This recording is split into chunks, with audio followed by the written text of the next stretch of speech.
Solomon should be resting, but he doesn't want to be rude and volunteers to help. First he washes up and the children keep staring at his tattoos. Later over dinner, Solomon shares some stories about all the people who hired his crew to fight for them. The daughter Meredith finds the tales exciting, but her older brother calls her out for supporting violence. Then the father William mentions he used to be part of the Queen's army until he found his faith. Killing used to be hard for William, but Solomon admits it came easy to him. That night Solomon dreams of his childhood again. When he was leaving his father's lands, he found Marcus trying to take advantage of a girl, slapping her to keep her quiet. Solomon tried to stop him and took out a knife, but Marcus easily overpowered him and cut his cheek. Then Marcus took Solomon to the edge of the cliff, pushing Solomon as he tells him to leave. Solomon pushes back and Marcus trips over a rock, causing him to fall off the cliff.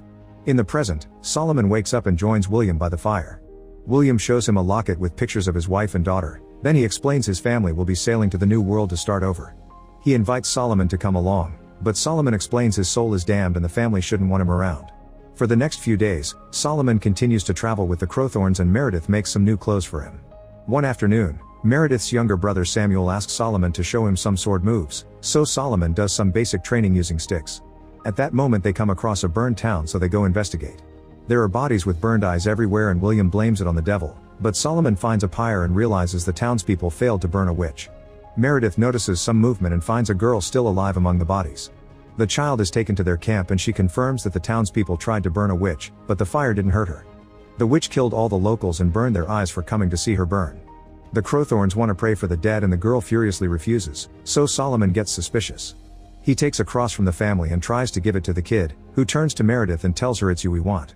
The girl is actually the witch, who puts a strange mark on Meredith's hand before her eyes change. She jumps on Solomon to attack him, saying the devil is waiting for him. Solomon pushes her off and the witch shows her real form, failing another attack before transforming into birds to escape. In a town nearby, a bunch of violent cultists are attacking the locals and putting them in cages for their master the sorcerer Malachi. They're led by the masked rider, who rewards the men by touching their faces and transferring some power. The men's eyes change and the rider's hand leave burn marks on their skin, but now they're more powerful. Meanwhile the Crowthorns are setting up camp and Solomon checks the mark on Meredith's hand, but he doesn't recognize it. In the evening, Samuel wakes Solomon up, saying he's heard some weird noises. Solomon goes to check and discovers Malachi's cult kidnapping more people. With Solomon away, it's easy for the cultists to surround the camp and kidnap the family, easily overpowering William when he tries to poorly defend himself. They notice the mark on Meredith's hand and announce she's the one, which the masked rider approves of. Soon Solomon arrives and Samuel asks him to kill them all, but instead Solomon tries to negotiate for the family's freedom.